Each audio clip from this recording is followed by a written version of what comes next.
Hey, everybody. Good afternoon. Welcome back to well, it could be morning for you. Who knows? Anyways, welcome back to the Pleb Underground, the signal without the slop. I'm your host, Phil. I hope you guys are having a good start to the day. Some people are just winding their day down, depending on where you are on this planet. Anyways, guys, I might be saying this a little bit too early, but I think we're back. I think we're finally back. That was some solid. That was some solid energy yesterday. There was some good momentum, right? We saw TradFi cheering about all the ETF inflows. Good times. Good times. Okay. Anyways, what are we going to cover today? Got some solid Hopium here. The Fed got some Fed Hopium. Some new Bitcoin predictions. Stuff from Tom Lee, of course. You gotta love Tom Lee, the clown. I appreciate his Hopium though. He's just perpetually optimistic. It's fantastic. Just don't want to get burned by him though, right? It's kind of interesting what's going on with Venezuela, and it's kind of interesting what's happening with Switzerland. We're going to take a look at that. Also, are you guys paying attention to the energy value oscillator? Yeah, I'm not either. But guess what? It's flashing green. So we're going higher. Eternal paper Bitcoin. No surprise. MSTR, Blackrock. I know we talked about this last night, Venezuela's Bitcoin mystery. And even talked about it yesterday on Bitcoin News Comms show with Rob Wallace. But of course, right? There's always more information. Going to do a summary of it today. And we're going to go through that. And also we're going to take a look at some cool stuff. Uganda? Right? Uganda again? You know, yesterday you got to see the orphans of Uganda doing these nice little meals and stuff like that for the community. Today they're doing even more. The Ugandans are on fire with Bitcoin. They absolutely love it. And we're also going to take a look at Samurai Fork. But guys, you know the deal. Before we do any of that stuff, we're going to give a shout out to Pleb Underground sponsor, Archimedes Emporium. Solid dude. We're going to be right back. Here we go. Pleb Underground is sponsored by Archimedes Emporium. Discover the pinnacle of precision engineering, starting with their Bitcoin logo wall clock, meticulously machined in Maine from a solid block of aerospace-grade aluminum, ensuring unparalleled durability and performance. Experience the difference of a product made without compromise. Head on over to Archimedes Emporium. All right. At the time of this recording, what is the block height? 931,160. What I was going to tell you guys was when I first started the app, the block height was sitting at 0 for like 10 seconds. I'm like, okay, Bitcoin's dead. No more blocks, but we still have a price. This is pretty much what Wall Street's been dreaming of, right? No network, right? Just an asset that they can control. Too bad, Wall Street. Another block. Anyways.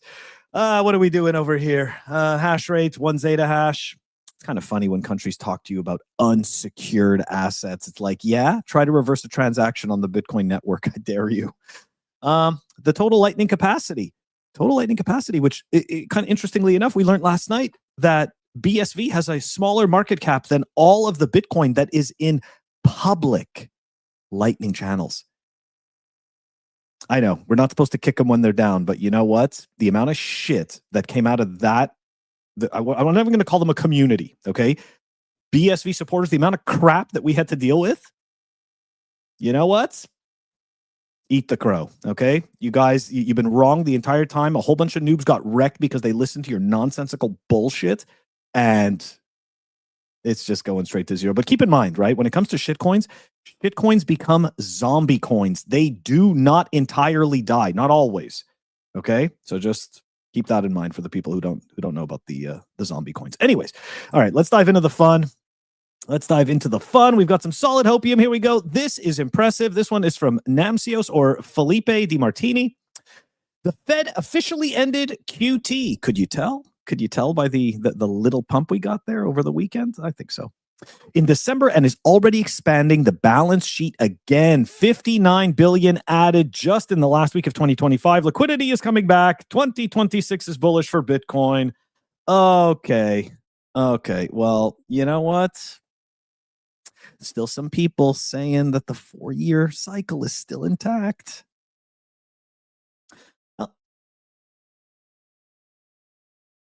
Hey, there we go, Wacky. Podcast and price watching almost down to zero this year. I don't blame you, but but leaving some attention to the pleb underground. Hey, I appreciate it, Wacky. Good stuff. Okay, so yeah, back to the Hopium. All right, there you go. No surprise, right? I mean, look, they don't have anything else that they can do anyways. All they can do is print money and buy back their own assets and do essentially it's a whole robbing Peter to pay Paul type of thing. But now we've got these businesses that are going to be issuing stable coins, banks that are issuing stable coins, and guess what? They've all got to buy U.S. treasuries. And oh, you want to have a stable coin in your country, some other country? Guess what? Maybe you want to make that stable coin a little bit better. You buy U.S. treasuries. It's all just sales, guys. That's all it is. Marketing and sales. That's it. Okay, here we go, guys. The energy value oscillator. This one makes me feel good. The last time this happened, 2016, we went up. 2019, same thing. 2020 and 2023. So now in 2026, obviously, we're thinking it's not going to be any different. They all look the same, don't they? Every single chart. It all kind of looks the same. Okay, so, we're calling a bottom here. We're thinking that was it. Flash green to the moon. You know what? I'll take it. Hey, Phil, what is happening? BTC Moon guy. Yeah, price watching is nearly 100% of waking moments. Look, I'm not going to lie. Anybody who knows me knows I always have the chart on my screen. I don't care. I don't trade. Okay, I don't trade or anything like that. I am just, I don't know what it is, just obsessed with watching and always having the price movements. I like seeing what happens. That's all. It's just a 24/7 market. How could I resist? There's probably a lesson in there for learning a bit more self-control. I'm sure there is. I'm sure there's a lesson in there for that. Okay, anyways, guys. Let's keep going. All right, let's get some Tom Lee Hopium. Here we go. Well, he was wrong about every single one of his predictions. This time it's different. Somebody actually gave me shit in the comments, right, about how amazing he was and like, you know how much he's worth? What do I give a shit how much he's worth? Doesn't matter how much you're worth. You can be wrong about Bitcoin. I know broke people that are right about Bitcoin. I know wealthy people that are wrong about Bitcoin. Who cares? Anyways, let's see what Tom Lee had to say. 250K in 2026. Okay, if the 4-year cycle breaks. All right, so maybe he's backing off of some of that Hopium. We'll see. Right back on the horse. 250? 250,000? Yeah, you can bleep me out too if I just say the number. Yeah, that'd be good for you. That we don't care. I'm trying to protect you. 250. Yeah, 250,000, not $250, which some people still have as a forecast. So in 2026, if Bitcoin gets to 200 or 250,000, it would be breaking the 4-year cycle. So that's sort of part of our view is that this, if you follow the 4-year cycle, Bitcoin should be down this year. But I think that there are tailwinds that are building. And part of it is we kind of reset leverage on October 10th with that big shock. Right. And then we also had, I think, the highest amount of inflows in the last 3 months, just in the last week. So, and again, I'm not necessarily saying I'm buying the Hopium, just saying that's what we're seeing.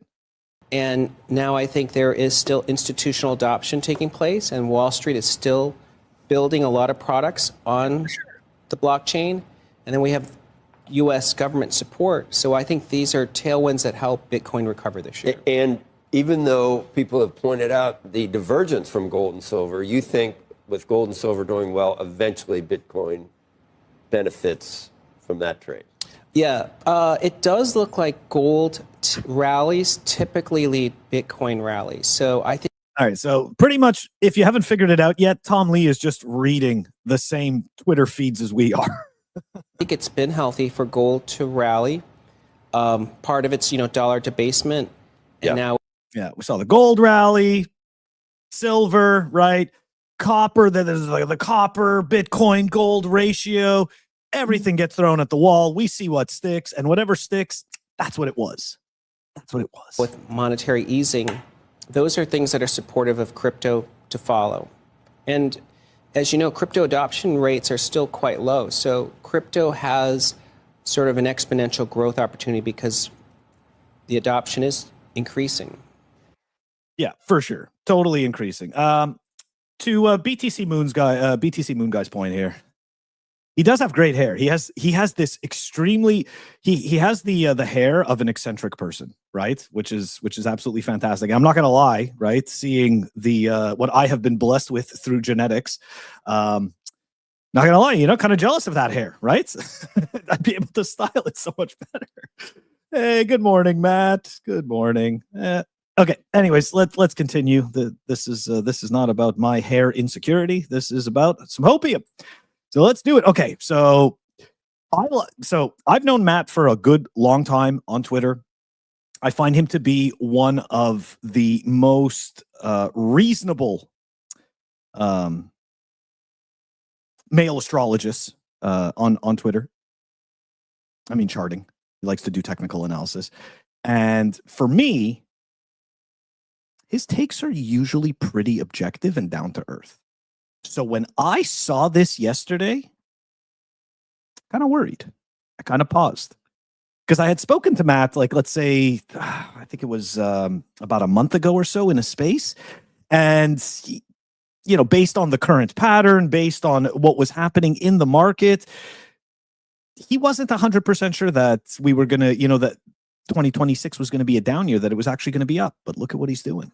Right? This was yesterday he put this out. My 2026 prediction: markets will roll over and plunge lower until unemployment stops rising. I mean, are those unemployment numbers real anyways? Nobody knows.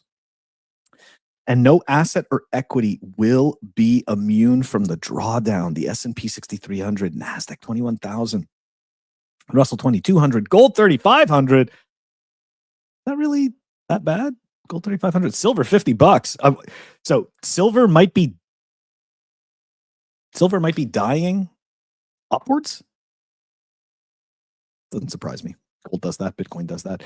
Bitcoin at 60K. I gotta tell you, I am. Maybe it's my hopium, right? Maybe it's just my desire to, not be upset about the nominal value of Bitcoin. I'm just not seeing 60K. But again, right? When you're being optimistic, it's easy to discount all the reasons why your thesis may not play out. Anyways, Matt, obviously, I hope you're wrong. And I think that you also hope that you're wrong. So maybe you're hedging your own hopium. But, this is that Matrix meme, where Cypher pulls the plug on the blonde lady, and she goes, not like this. That's what this is right here. It's, Matt, not like this. Yep, that's right. That's right. Matt is wrecked. Okay, so Matt, this other Matt claims he has better hair. And you know what? I'm not going to lie. That is better hair than Tom Lee. You've got that cool 80s style going. I like that. I was never able to do that. Like back in the 80s, it was really cool to have spiked hair, especially like early 80s, mid 80s. He had like spiked hair. I was never able to do that. I mean, I tried, but it always sucked. Essentially, if you went to the hairdresser, you got it done. Otherwise, it just fell apart the next day, right? So you look good for like a whole afternoon. Okay. Anyways, doesn't matter. I don't have enough hair to talk about it. All right. Eternal Paper Bitcoin strategy boosted Bitcoin holdings. Oh, yay. They're buying Bitcoin. Cash reserves also. Yay. That's great. The acquisitions were funded through sales of common stock. And he kicks the shareholders in the nuts one more time. And I get it, guys. Carrot on the end of the stick. 600,000 Bitcoin. 1.4 billion in cash. He's got that website that shows you that he can afford to pay that dividend for another 75 years. Why not, right? What could go wrong? I got to tell you, I am just not a fan of the diluting shareholders. However, he's not doing anything wrong, right? He's using the tools that are available to him. Do I agree with it? No. Am I holding these shares? No. Am I glad I'm not holding these shares? Yes. If this thing goes up 20x, am I going to be bitter that I wasn't holding these shares? Most likely. Okay, like we're human. I'm human. I'd be like, damn, I missed it. couldn't get out of my own way. Sorry. This is not the win. You know, I'd love to be able to see MicroStrategy be telling everybody that their income from their business software is going through the roof. And as a result, they no longer have to kick shareholders in the nuts and they can afford to buy Bitcoin all they want because their operating revenues are going up and their free cash flow is going up.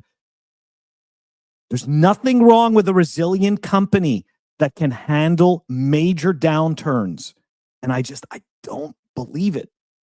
Anyways, it's okay. We're going to find out what's real. I'm not a hater. I just don't want it to collapse. And I think that until this business actually has real sustainable revenues once again and is growing earnings, I think, again, he's just throwing what he can at the wall to see what sticks. And that's fine. That's fine, right? You got to take your shot, right? Shoot your shot. All right, Blackrock.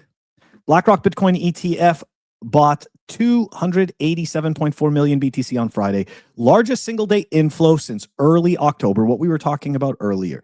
Now, what I appreciate about this Bitcoin archive is that he's explaining it's the ETF that bought it.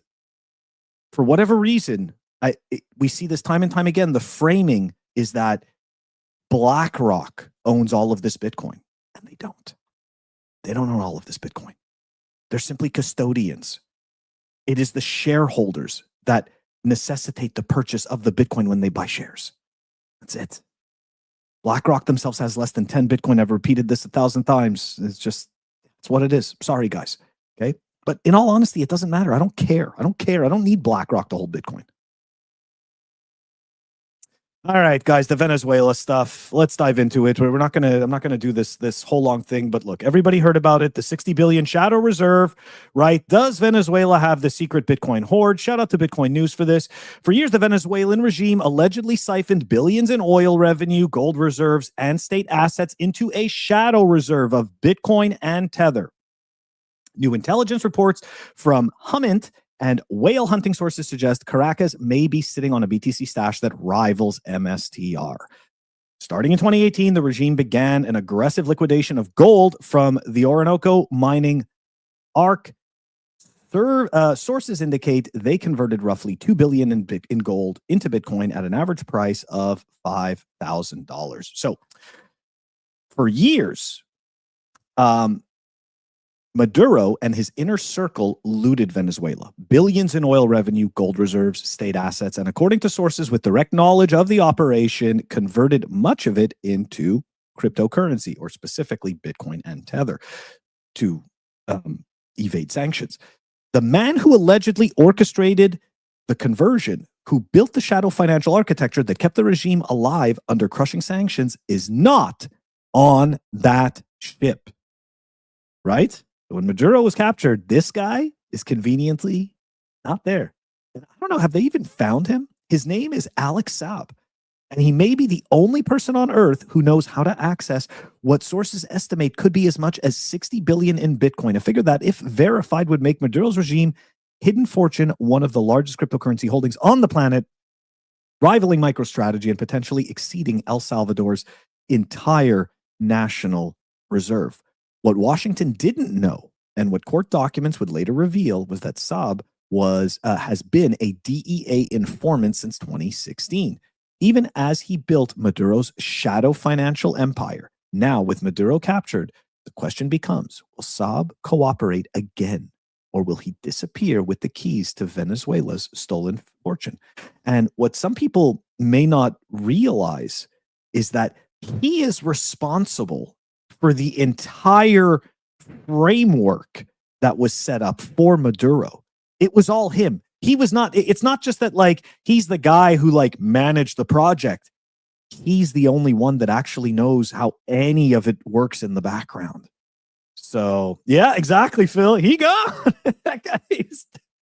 And good luck to everybody. I'm out of here, you know? Yeah, I believe in this. Yeah, I agree, man. I think of this 100%, the shadow reserve. And in all fairness, when Lola Leeds, a big shout out to Lola Leeds, because she reached out to me, was asking me if I thought the story was legit. And as I explained last night on Bitcoin Tonight, my immediate reaction was, this is just FUD. This is just bullshit. And then she started digging into it and sending me back some links, and lo and behold, it's not so bullshit. And then, of course, right, so much happens in this space. It's extremely, at least for me anyways, it's extremely difficult to keep everything in my head as to what has happened. But yeah, I totally remember reporting on Venezuela and them stacking Bitcoin once, like a few years ago. So this is not, this is totally possible. But let's continue, because there's more to this story, right? Because if this is true, what are the implications? And does the US government actually care about their Bitcoin hoard? I know that we as Bitcoiners, we like to pretend that, right? We like to think that everybody cares about Bitcoin as much as we do, or at the very least that they understand its importance. But in all honesty, I fail to think that the state or people working for the state see anything beyond their own power and control. Again, we do know that there are Bitcoin hodlers in the government. So there are, some individuals that know the strength, but I don't know. I think most people just drink the Kool-Aid from the government. All right, so here we go. The estimated Bitcoin holdings, hat tip to Albit to Reddit. And look, again, right, Venezuela's hoard is mostly seized as well. So that'd be kind of funny, right? If the US seized Venezuela's mostly seized Bitcoin. Yeah.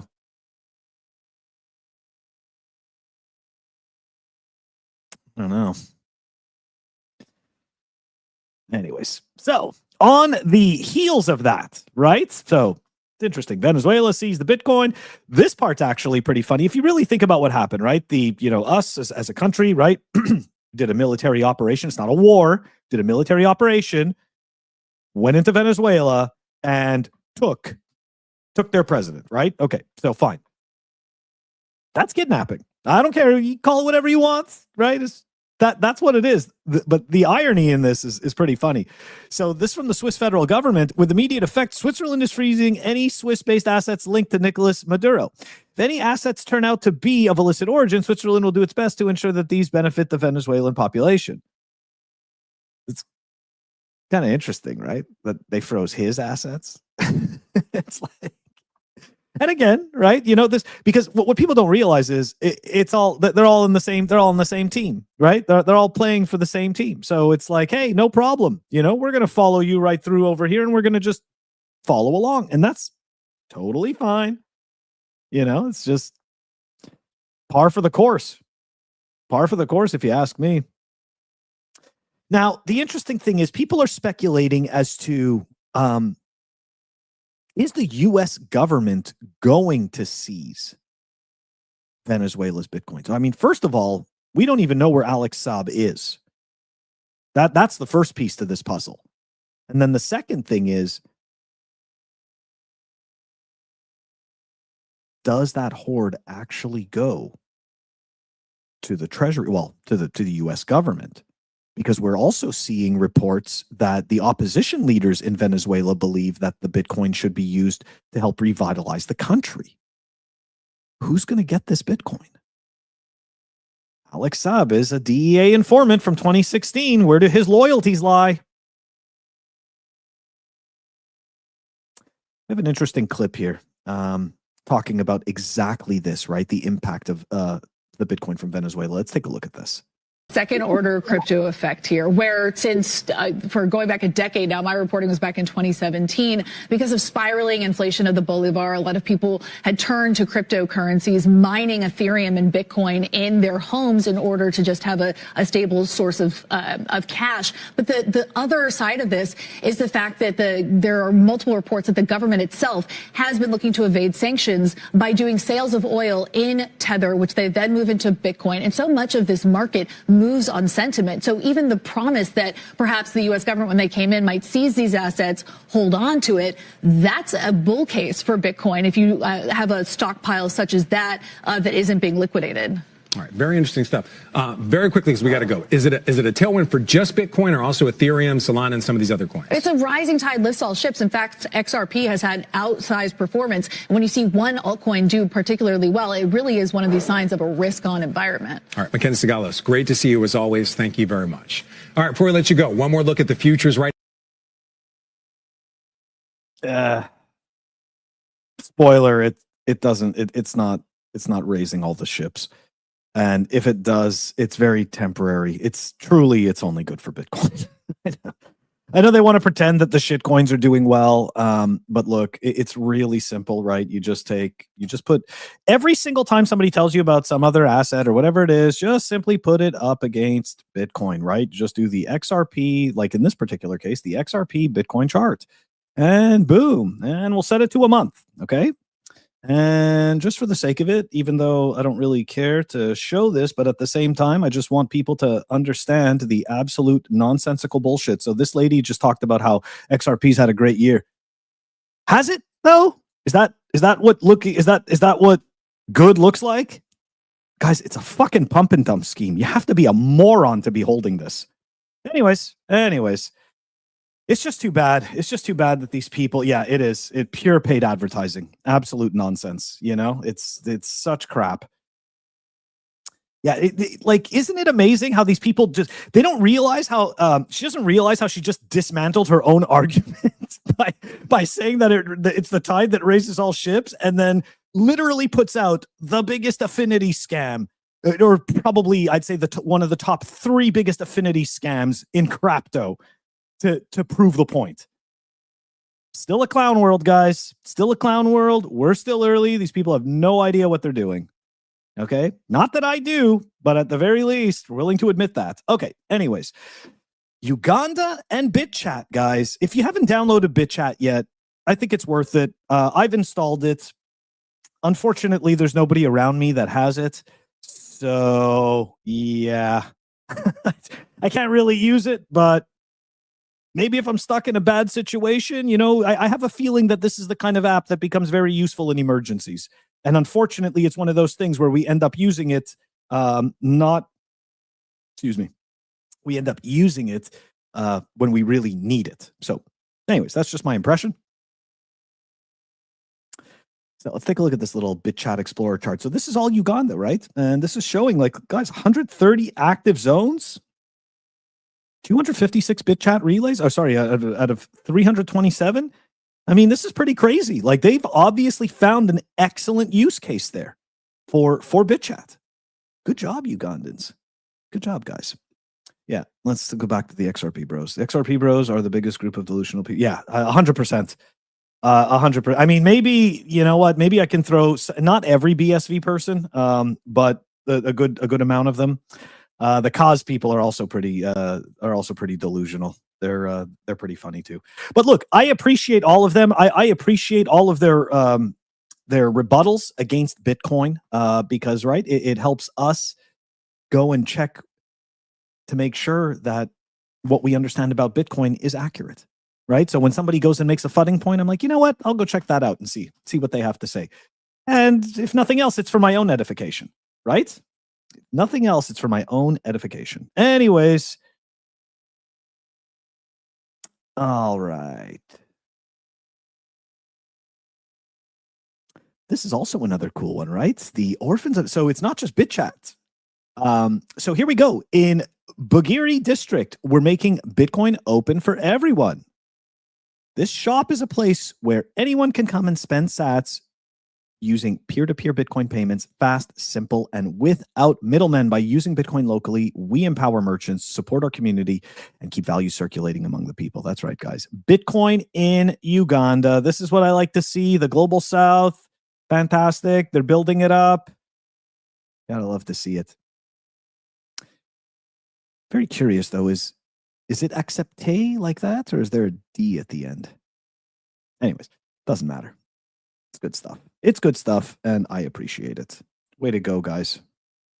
Yeah, what's absolutely beautiful, right? We've said this time and time again. This is a voluntary network. Okay, this is not an exclusionary system. Anybody can choose to use Bitcoin if they so choose. It's that simple. unlike every single banking institution in the world, which is completely exclusionary. So, all right, moving on to some privacy. Ashigaru is the privacy-first Bitcoin wallet rising from Samourai. There's a tutorial that shows you how to install via Tor, verify the APK, which is the installer file for your phone, or for using Android OS. Connect to your own Dojo node. Use advanced tools like Whirlpool, Paynim, and Stealth Mode. And that's right, guys. You're running your own instance. Ashigaru is a fork of Samourai. And of course, guys, you know, just because, right? Just because Bill and Keone had to report to prison, it doesn't mean that the fight for them ends.